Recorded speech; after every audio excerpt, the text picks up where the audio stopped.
Welcome, ladies, gentlemen, and hermaphrodites, my fellow slaves of the global plantation. The Vinny Eastwood show is bad news. It's like the news, but so much worse. It's the lighter side of genocide. Just because we're being exterminated doesn't mean we can't enjoy it. Otherwise, what's the point of being killed? The Vinny Eastwood Show, where the only thing worse than living in a high-tech global police state run by child trafficking Satanists is Vinny's jokes. And my very special guest joining us now, unmuting, is the lovely Antoinette. James, welcome. Thank you, Vinny. Have we got a bit of delay on the line here? One can only hope not, unless, of course, you're watching it live on some other tab on your browser, in which case you'll have some kind of a horrible feedback, but let's hope that's not the case. I'm not thinking I am. Fantastic. All right, so the title of today's show is Lifting the Lids in Our Heads. Antoinette, James on the Vinny Eastwood Show. So I would like you to be, first of all, just quickly introduce who you are and what you do, darling. And then we're going to get into the promotion of this new little thing, this wonderful little conference with so many speakers. So go right ahead. Hi, well, I guess a few people know me. I've been around the New Zealand awake scene for, well, particularly since 2019. I ran with NZPP back in the day, 2020, because they were the only party that identified the United Nations as the epicenter of all evil that we are living under at this stage. I mainly talked about Agenda 21, Agenda 2030 on the campaign trail, and I then wrote a book, Under the Shadow, Agenda 21 in New Zealand. I wrote, published in 2019, a book called We Are Revolting, which looks at the geopolitical nightmare we're living in. And of course, we need to push back, we need to revolt from that, but also the elite, those in rulership over us, or at least they see themselves in rulership over us, see us as pretty revolting. They're not really keen on the great unwashed. So I guess my husband and I, like many, many people, just put our lives to one side to make a difference for our children, their peers, and our grandchildren. I have a website, AntoinetteJames.com, that's being worked on again at the moment. Last 6 months, 7 months, I've started a Substack called The World We Live In, Antoinette James, and I look at the hidden hand in a lot of things that are going on around us.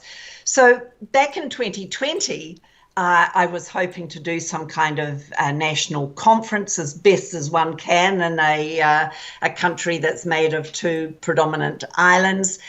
But I reached out to a few individuals, but nothing really came of it. At the end of 2022 in December, I managed to pull Lifting the Lid 01 off in a small, very short noticed way in Palmerston North.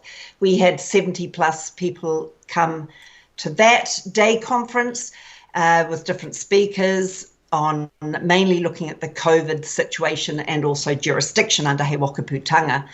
Last year, my husband and I were over sorting out a few family things in the UK.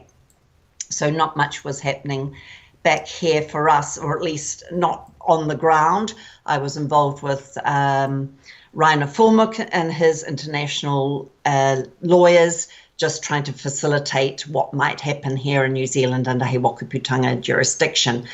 And also our local communities here. I was involved in a lot of Zooms on that while I was away. So I wasn't completely off the radar, as it were. We got back here end of last year, and I thought, cool, let's get Lifting the Lid 02 off the ground if at all possible. So that's really what I've been working on this year. And thought I'd do a 2-day conference. The reason why I think we need to have a conference in New Zealand is most Western countries do. I attended the AV conference, the Alternative View conference in Milton Keynes with my husband in England last year. And America, they have conferences as well.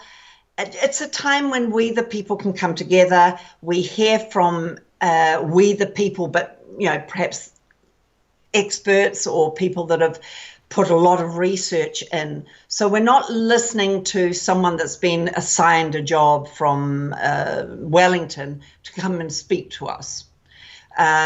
It's real people getting a grip on real issues, understanding them and delivering the latest for us so that we can be informed, educated in areas.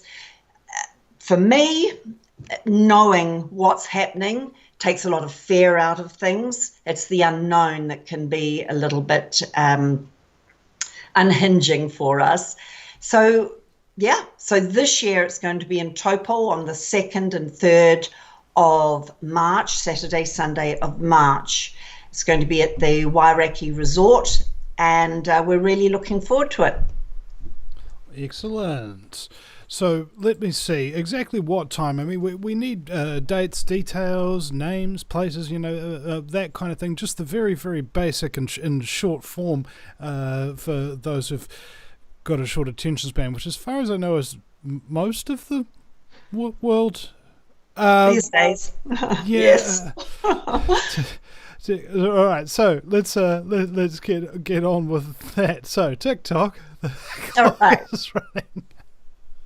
Okay, so I reached out to a few speakers and I got a great response back from everyone. So it's been absolutely marvelous. So on the Saturday, I'm going to be first up speaking on owning education.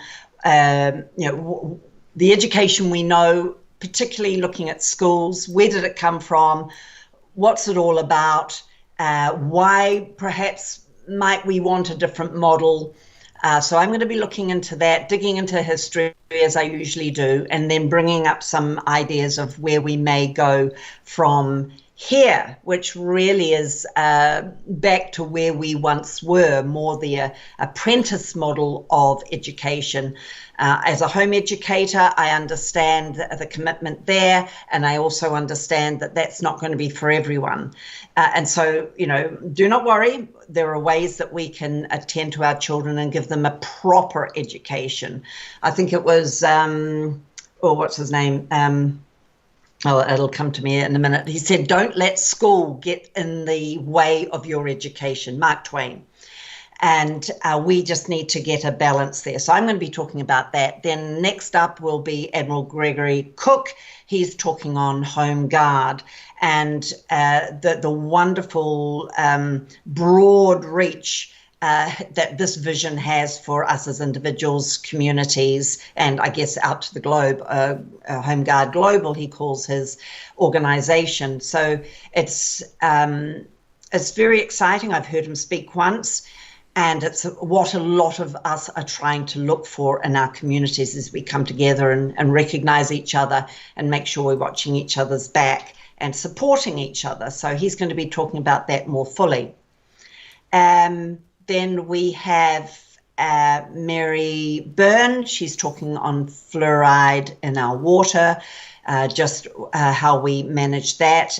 Taupo District Council at the moment are looking to bring fluoridation into the water, so that's something quite topical. Then who do we have next? Then we have Carleen, and most of us know Carleen, and she's going to be giving us a pretty heavy talk on trafficking. And so we've left her or not left her, I put her on the end of the Saturday because it is quite a grave subject and a very sobering subject. So we can just unpack that as we go home. There'll be Q&A for most of these sessions as well. So you're just not sitting there listening to everyone. You have a chance to ask a few questions. Then we can go home and then on the Sunday morning, I've got Dr. Lee Willoughby, and she's going to be talking on the future of medicine.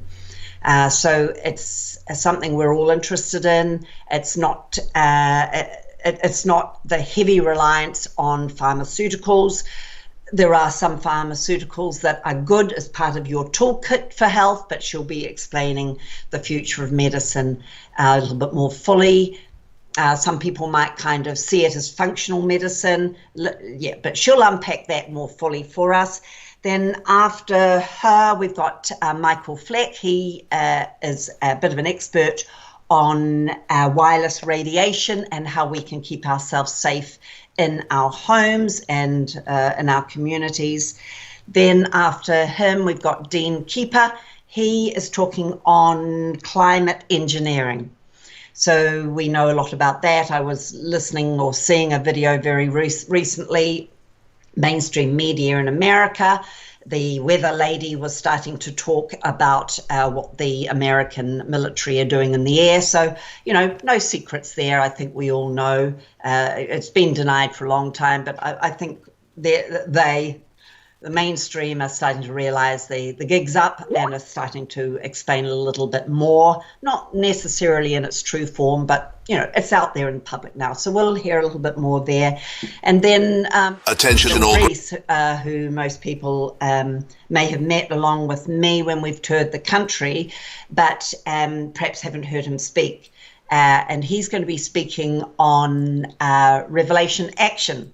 And it might sound more biblical, but it's something that all of us need to understand, because our philosophical seat of the West is Protestant Christianity. And that doesn't mean one needs to be a Christian. It's just that is its seat, and how that's being eroded is affecting us all, and also affecting or disabling might be a better picture, particularly Christian community. So he's going to unpack that a little bit more, get back to the roots of that, so people can have a clearer picture. A lot of social media is throwing around the beast and all these dreadful things that are yet to come. He's just going to unpack that a little bit, take the fear out of it. A lot of the things we hear are Jesuit philosophy, not biblical philosophy. So that will be quite a good one for all of us to sit and listen to. And so that's sort of it. Registration's at 8 a.m. sharp. We've got the flyer. You've probably got it there somewhere too, Vinny. You can pre-register to make sure you have a seat at liftingthelidnz at gmail.com, all in small, and I or one of the team will answer you saying, yep, we've got you written down as having a seat. It's New Zealand, and we always know we get walk-ins. We got a lot of walk-ins down in Palmerston North in 2022, and they're very much welcome, but we just want to make sure those people that are really wanting to be there and are pre-registering with the RSVP get those seats first. So I think there's plenty of room for everyone, having said that, but we don't want to turn anyone away at the door. Okay, so one thing I like these idea of conferences, and Acapulco is actually kicking off today. I've got a little something playing on that soon enough.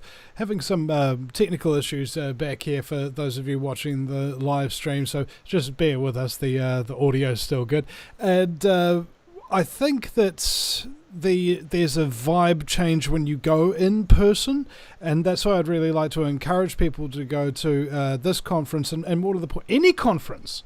any conference is actually really talking about the truth or aspects of it is something you should really be making an effort to get down to. And if just for the main reason is you just feel better. You feel better being around people. You're not being called crazy for talking about things that are based in fact. And there's a willingness to just sit down and have conversations with people. And that's totally aside from who you're going to see speak and what that information is going to do to you. Because I think when I went to see, what was his name, Paul Waddell, talking about EMF and Wi-Fi in the home, I put it up on my website as the most terrifying presentation that you'd ever have, because it's the biggest threat that's right in your face, that you love, that you're using all the time, and it's killing you and messing you up in so many freaking ways, and it's absolutely everywhere, and everybody's doing it. And I think there's just so many subjects that are like that. They're all ubiquitous, but they're all kind of like invisible threats. And once you know about them and do something about them, then that threat is no longer a problem. So getting that education level up and leveling yourself up, in the in the video game sense of the word, you've got to become educated about a massive variety of topics, because of the point of fact that a massive variety of the truth has been kept from you for your entire life. Now, for those people like me, it's just kind of like, I've done my research, I'm in the game, and have been for a very long time. Love to go to these conferences because it tells me the things that I already know, and I get to meet people who are members of my tribe. So there's different ways to enjoy conferences like this. So I'd like to give people a big encouragement to get out there and go down and do it. What was that email for, so people can get their tickets? Lifting the lid. Lifting the lid NZ@gmail.com. Lifting the lid NZ@gmail.com. Now, you're speaking about which topic again was it? The home care of children? No, education. Education. How our children are educated, whether you send them out of the home or not. And why we're being so dumbed down. It's a deliberate attempt to dumb us down, keep us, ill-informed and with the wrong information, and just enough to do the jobs they want the plebeians to do. So that's what I'm going to be talking on. But I must say that most people that are registering at the moment are coming for both days, but you can just do one if you're not going to find the time to do both days. So you just register in the morning and you'll get a name tag with a color code and you'll be away. We're hoping to have some tables set around the back of the conference hall so that you can talk to some of these speakers. If there aren't too many numbers wanting to speak to them, hopefully you'd be able to get a chance. There'll be literature, some free, some to purchase. What else? And some people are, they're doing freedom camping, I've heard. Some people coming as a little group, and from the East Coast, and I have one group that's coming over, and I think they're doing an Airbnb for that group. So there's different ways to do it, because I know everything comes down to cost in the end. There is a camping ground in Taupo. So I think there's about 45 or 50 a night there. So there's different ways of doing this. Some people have got friends and they're just, family, the old phone call and finding a sofa to couch on for the night or two. So yeah, it's a great time of networking, and as you say, getting to see and meet other members of the tribe. The reason that is essential.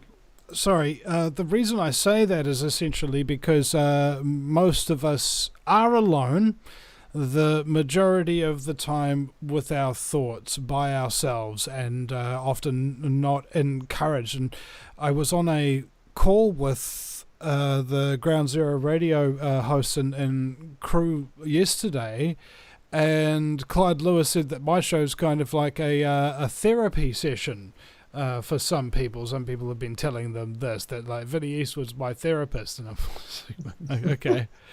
All right. First of all, thank you very much. Well, that's a great compliment. And second of all, that's very dangerous. Because goodness knows how far wrong you could go if you listen to the Vinny Eastwood show. Well, it was the whole idea that when you feel really bad in your life or something like that, and then you hear about some guy who's got no arms and no legs, who is living life to the fullest and like surfs waves and stuff like that, and you suddenly don't feel quite so bad about yourself.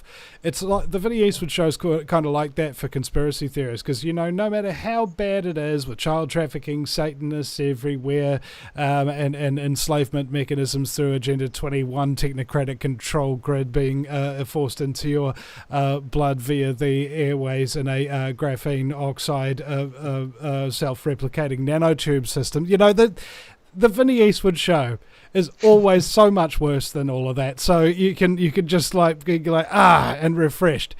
That's what we aim to provide here. And so Antoinette, you've did you go into politics last year? 2020 I did. I'm not a political person at all, but I just felt compelled to stand up. I didn't do it last year, 2020. This time I've decided to just stay in He Wakaputanga jurisdiction for myself. It's not a cop-out. I just chose to put my energy in that area. So no, I didn't vote for the first time in my adult life. Man, I think how politics has changed in the landscape and how people have viewed it has changed. And I think it was sort of like there were these three incidents here that really changed the landscape. Number one was this national government that just rides roughshod over everything and the left protesting against them. And then the left coming into power, riding roughshod everything, and the left saying silent about it. And then New Political Hope actually starts coming in, talking about the real truth, and then gets sabotaged and demonized and absolutely destroyed and deleted. Yep. Right?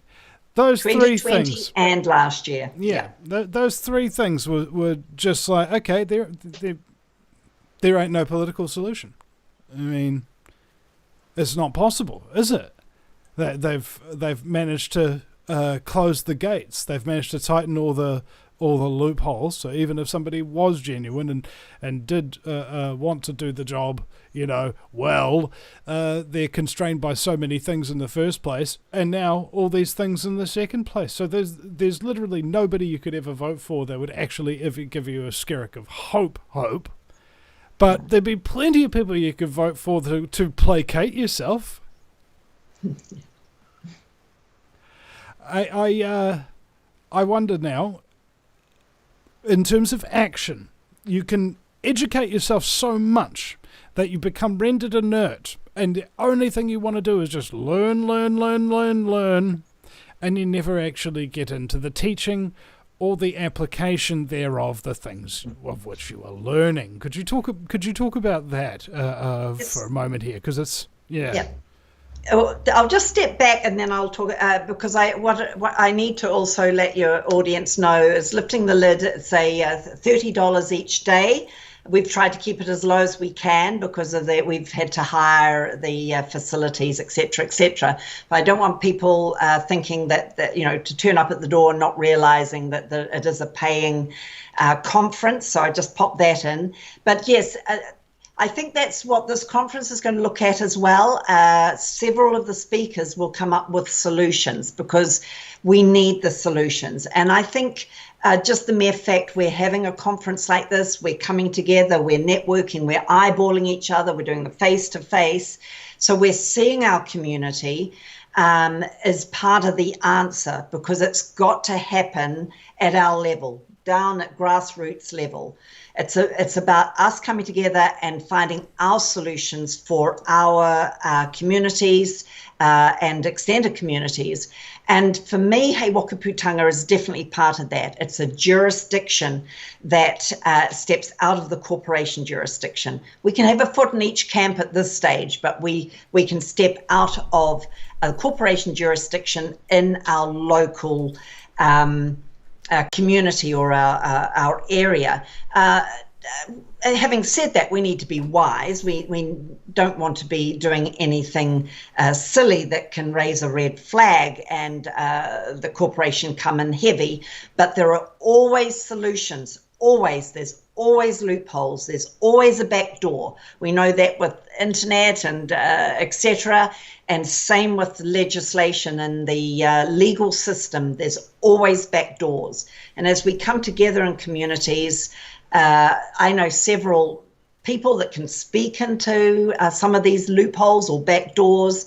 And with He Wakaputanga being a jurisdiction that has endurance, it's even Rainer Fulmick and his international lawyers scrambled all over that, and they deemed it fit for service. So it is something that's solid there. So that's another tool, as it were. Admiral Gregory Cook, what he's suggesting, if you come and listen to him, you'll be absolutely fascinated and you'll be so encouraged, and you'll go home feeling we've got this, because at the end of the day, it's up to we the people. And I've said before, a swarm of flies just biting at a den of lions can wipe out a whole den. We're very much smaller than the lion, but it's the numbers. And for us, it is a numbers game. So there's plenty of hope. And I wouldn't be in this fight if I thought we were going to go down the gurgler. We're not going to end up as a one world order. Certainly that's where they're wanting us to go. They want to take us back to the Dark Ages. They want us back to around the 13th century. But I think the awakening internationally is there. And with you talking at this conference in, was it Acapulco? Yeah, we're networking internationally. And so we've got other nations looking at us and keeping an eye on us. And this is how we're going to win the day. And win the day we will. But it's for everyone to step up and say, yep, I'll be part of that. It might be in a small way. I do what I do that is of interest to me and within my my lifestyle that I can sustain. Because we've all got lives, we've got family and work, we've got a lot to accommodate in our lives every day. So we find what we can do that fits into our model. And if you're retired, wow, step up, there's lots for you to do. And working people, even though it might be volunteering, it's inspiring for yourself, it's motivating, it keeps you young, and there's, you know, we're needing people with wisdom that can step forward in our communities and just be there as overseers, as caretakers, as people that can speak in wisdom. But together we must come, otherwise we will stay isolated and then we will be conquered. Now, the way you speak and the way I speak and think about the issues that we speak and talk about is very, very different from how the average uneducated person might conduct themselves, as it were. And that's probably because things have happened to you and things have happened to me that haven't happened to these people yet. And so what is it that changes us from being who we were, if we weren't awake already, into what we are now?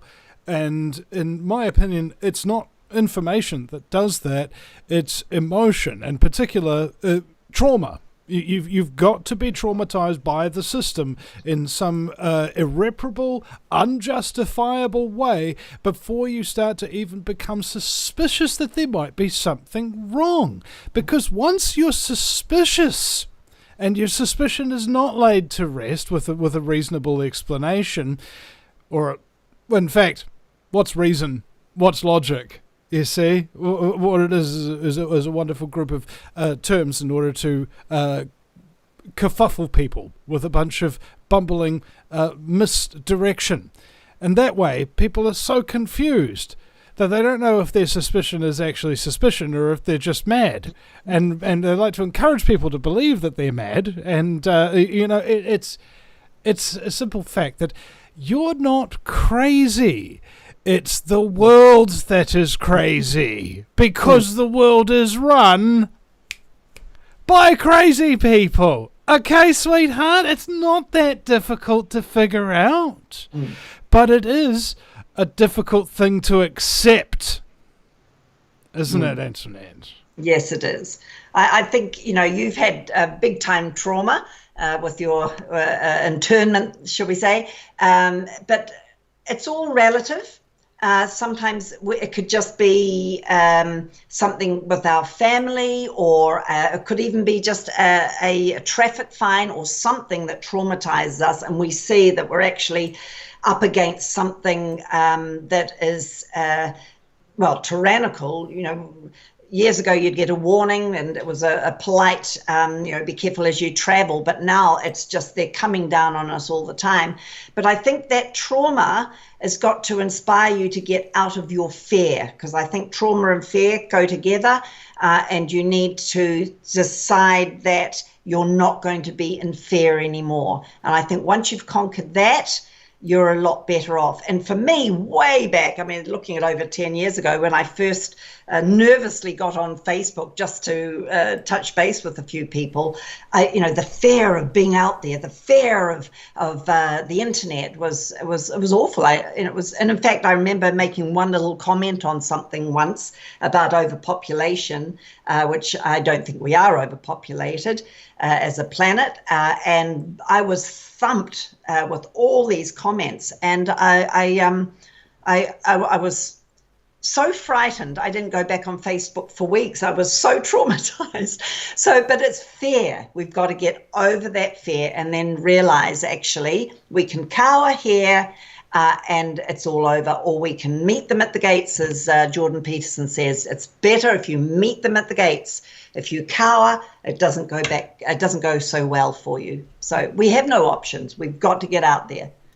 It's courage, ostensibly, because people who are brave don't have an absence of fear. What they have an absence of is cowardice.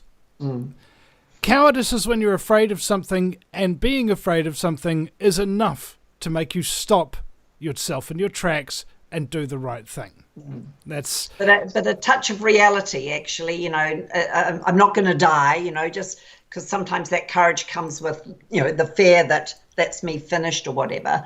It can be if you really put yourself out there big time, but for the average person, just doing our pushback in our community, for our community and our family, courage, but there is nothing to fear. Apart from getting deplatformed, getting arrested, having to go through court, losing most of your friends. All right, so this is the thing. Coming out for the truth is like coming out and becoming a hardcore born again Christian.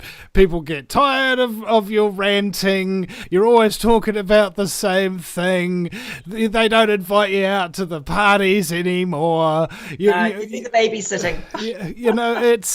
It becomes a real chore, life, because the entire world is so satanic in nature and so conspiratorial in nature that if you become a hardcore Christian or a conspiracy theorist, you find that you don't fit in with society because it's a satanic conspiracy, you see?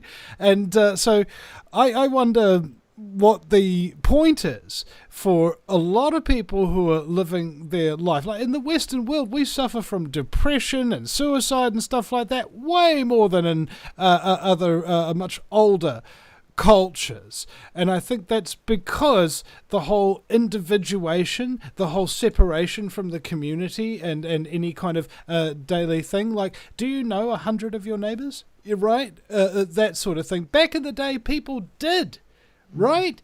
They knew everybody, and everybody knew what you were up to. So if anything bad was happening to you, you'd have heaps of people talking to you about it and helping you out with it. Now what we have is, I've got a trauma or something and such and blah, blah, blah. So now I'm going to complain about it on social media and make it worse by involving a whole bunch of people who aren't actually part of my community, don't really know me, and don't really care about me, in an effort to get people to know me and care about me when they don't. That's right. And then wonder why you collapse in failure and misery and self-denial and suicide, right? It's kind of like a mechanism. Who was it that told me about this? I think it was Mark Passio, that they created a false Christianity and they created a false Satanism, so that if you got into either one of them, you would realize that it was full of crap, and then go to the other one, not only to realize that that was full of crap too, right? So everybody has two lies that they're living in the spectrum of, and right in the middle of that spectrum is the truth, when nobody wants to hang out with you. Because we're not living lies. No, well, that's right. Well, I mean, we've been herded to this point. The whole herding since really World War II. We lost a lot of our men. Well, I'd say the Industrial Revolution took the men out of the homes. Then World War II took the women out of the homes, because we had to get into industry to support the men at war. And around that time too, schools took the children out of the homes. So our homes, we don't have homes. We have houses that we all sleep in and eat in, and maybe have a few conversations and perhaps share the same surname. And then everyone's back out there. So that's been a slow herding. And television's been the other thing to destroy that ability to talk, internet, cell phones, all that type of thing. So we're becoming more and more used to just expressing ourselves artificially out, as you say, into the Ethernet, and the real people around us that really are the only ones that really love us. We're shunning, and through the construct of the generation gap, and it goes on and on and on, and the destruction of the cement of our cultures. We just find ourselves as little individuals floating around, and that's where a conference like Lifting the Lid will just ground you back with what's important, and that's community. And then hopefully you'll be inspired to go and touch base with those people that are awake in your geographical area, and start catching up, and whatever that means for you.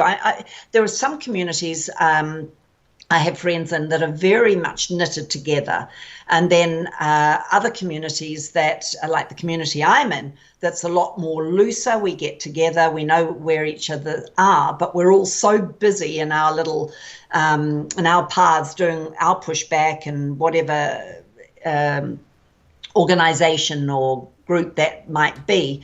But if we needed each other, if something happened overnight, we would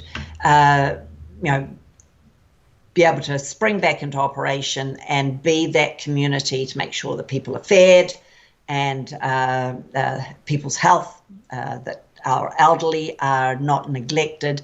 So that's what it really is about, is pushing back against the herding that's been going on for, well, you're looking at probably 150 years.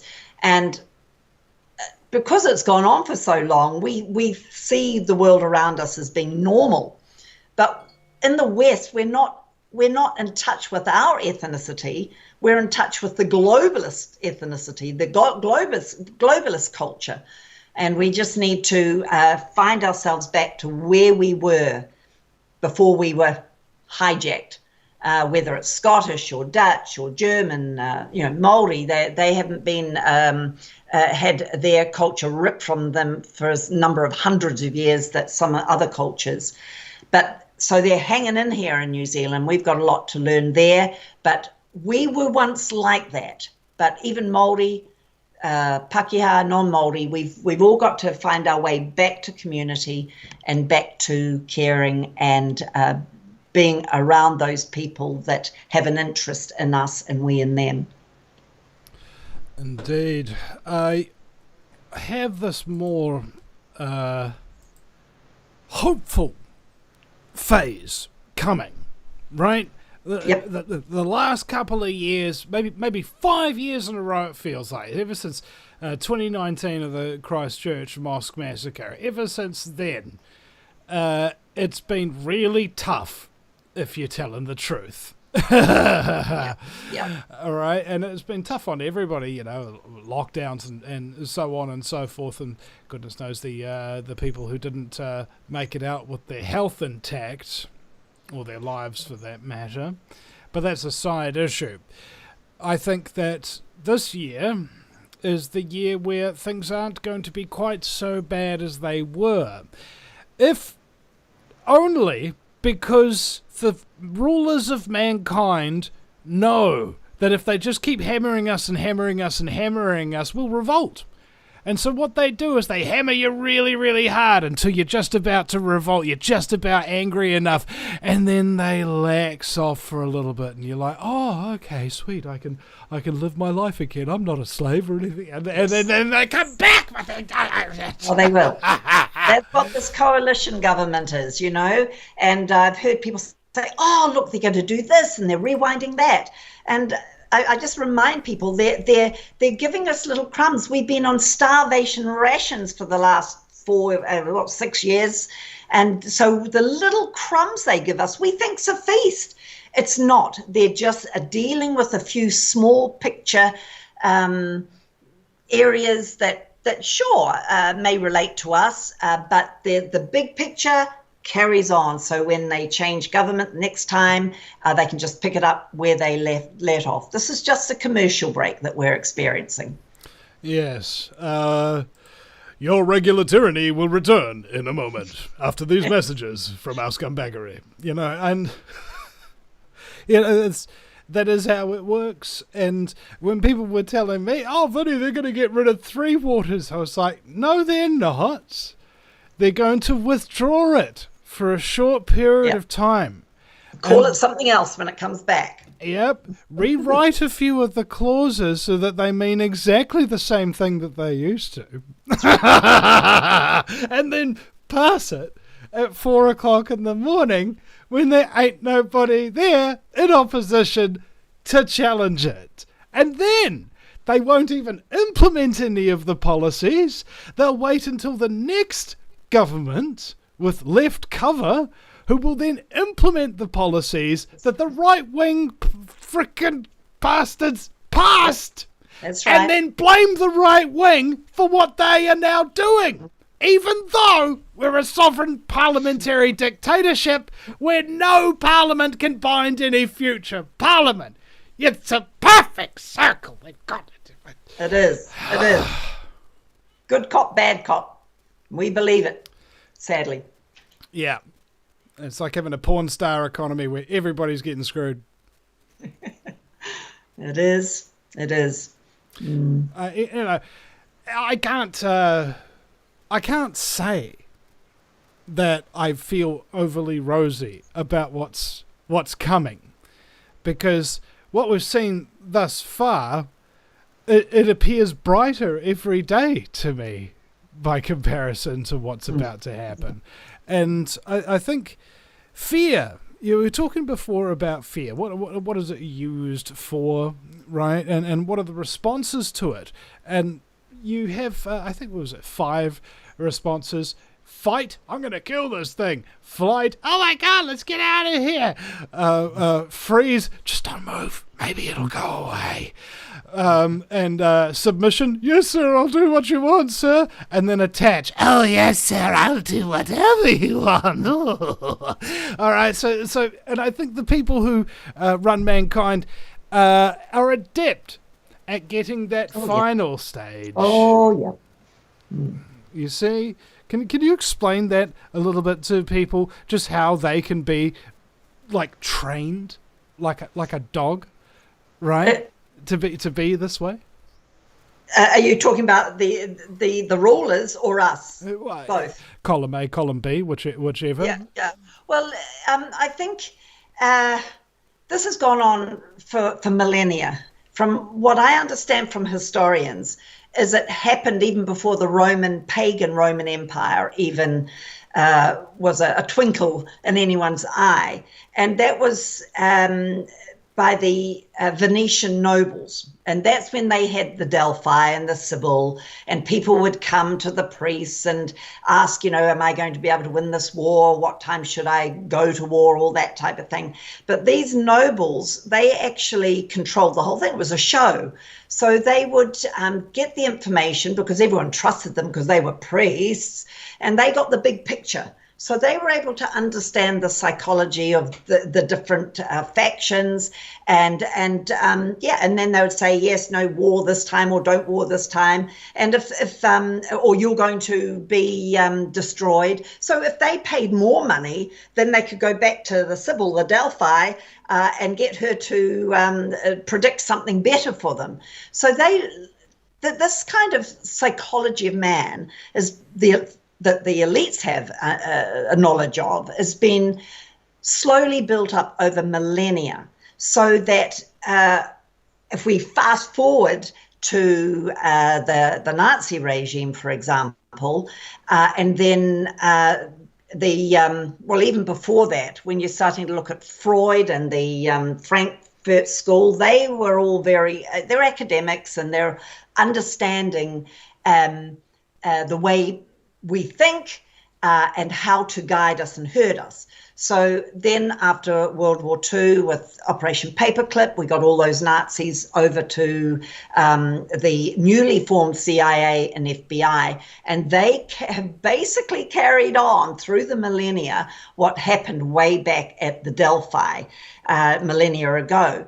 So now we have nudge units, and we have that here in New Zealand as well. It's called BIT, B-I-T. Can't quite remember what that stands for now, but we have people that are trained here in New Zealand to know the psychology.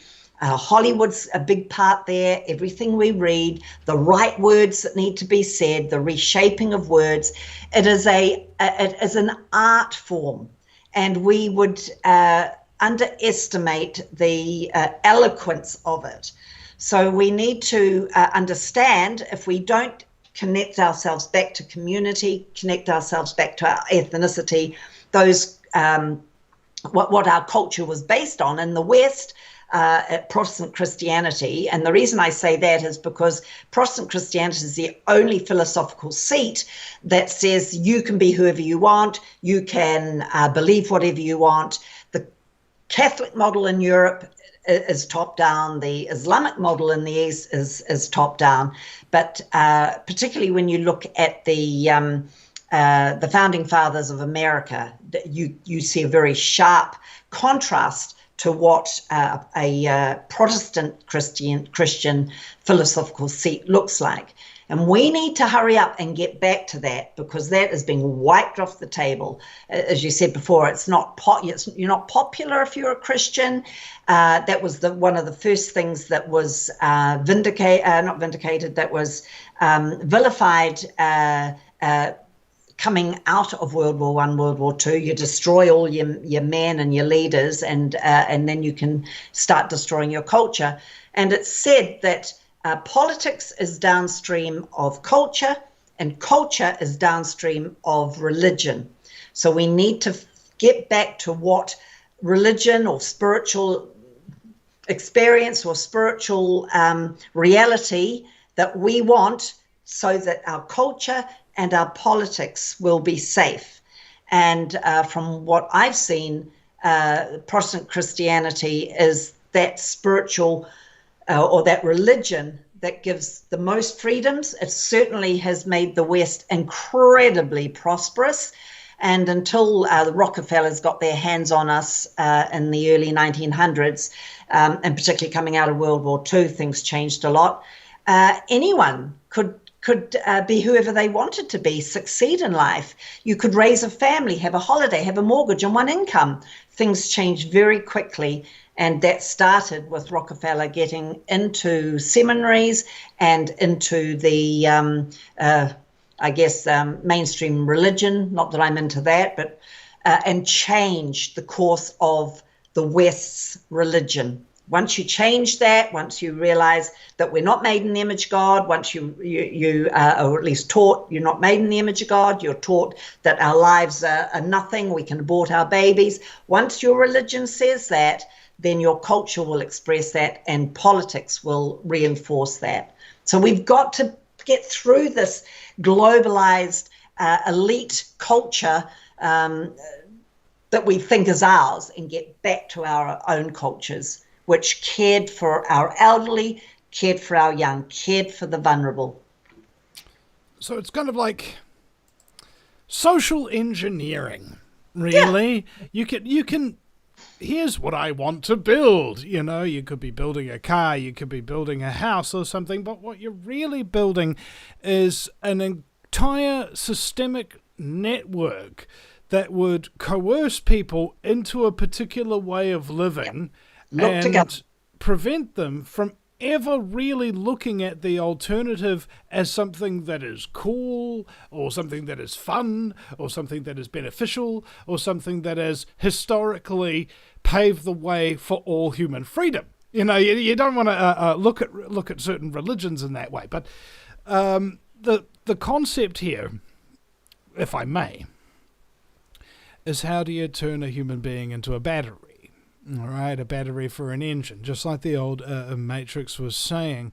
And if you can prevent people from saying the word no, if you can prevent people from having staunch morality, that makes them far easier to use up as an energy source.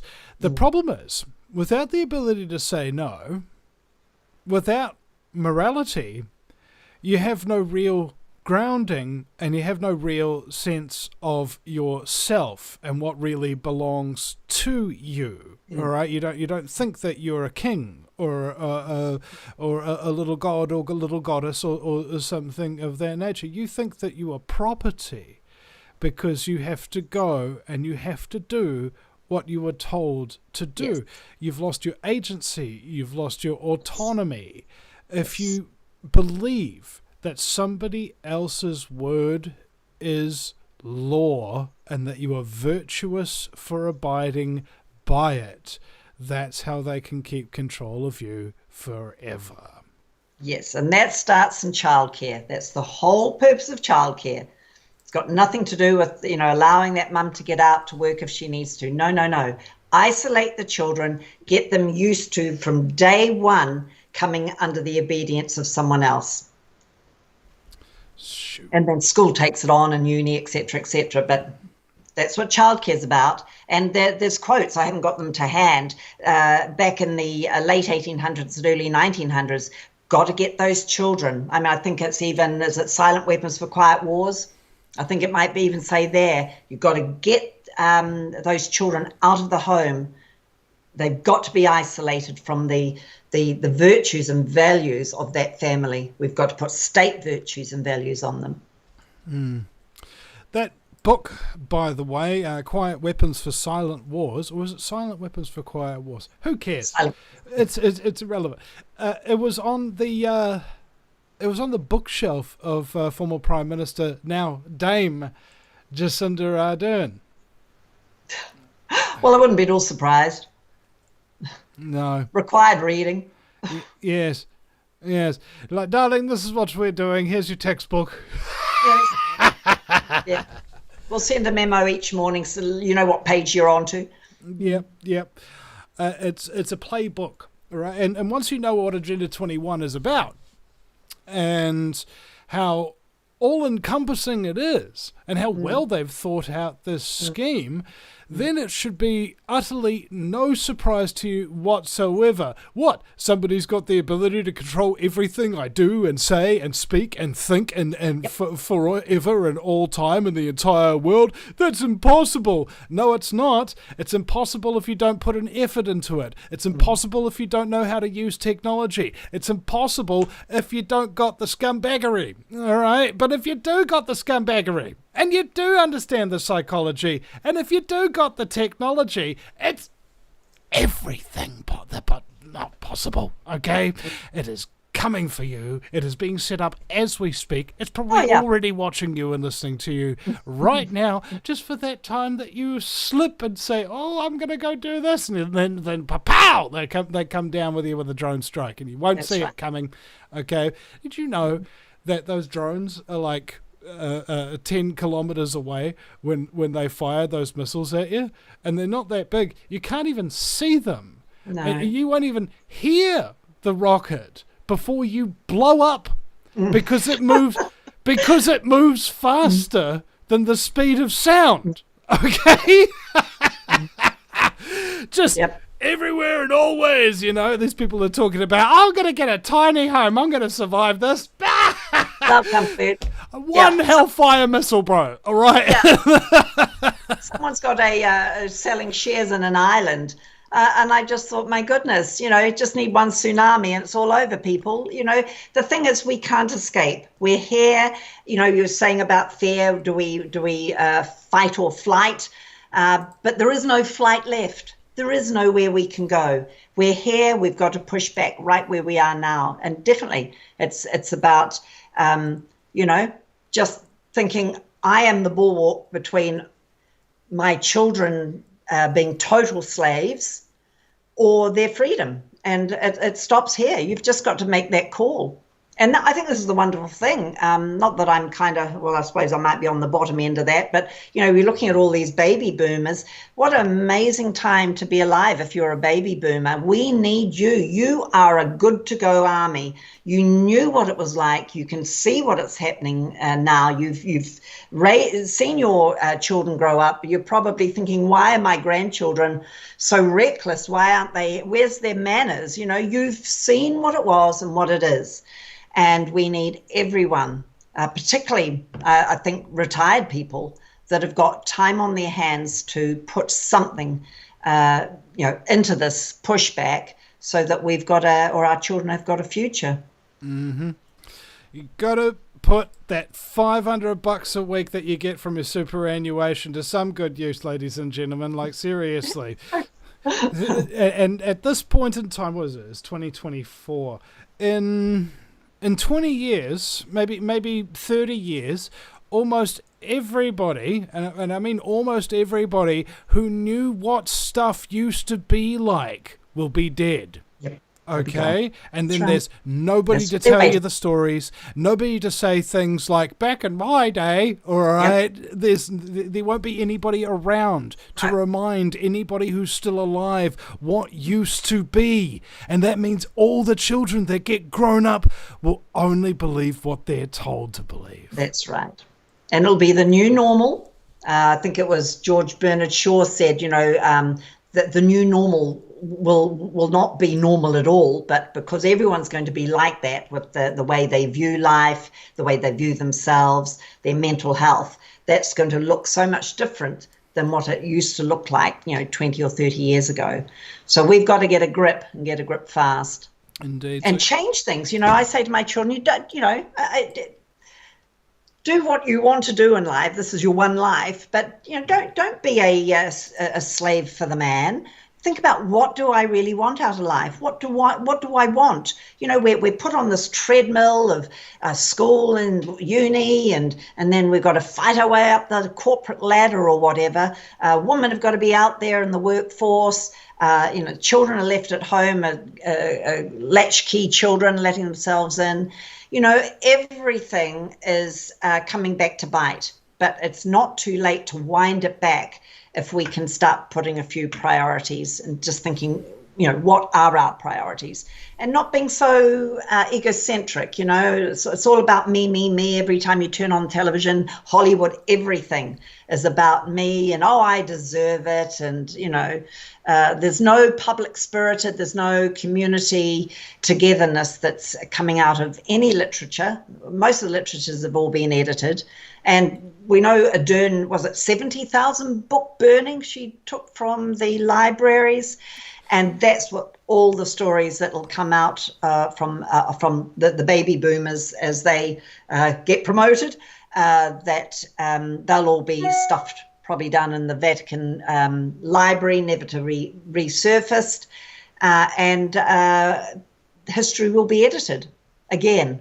It continually is, in fact. Look at mainstream media. Yeah. I had that thought the other day that, hey, I've made it into the newspapers. I'm technically a historical figure. Because whenever anybody goes out and researches history or something, what do? They go to the news articles and stuff like that. And what are they going to see about little old Vinny Eastwood? He was a conspiracy theorist. He got arrested. And that's it. All right? That's the only thing. Yep. But I've done so many other things too.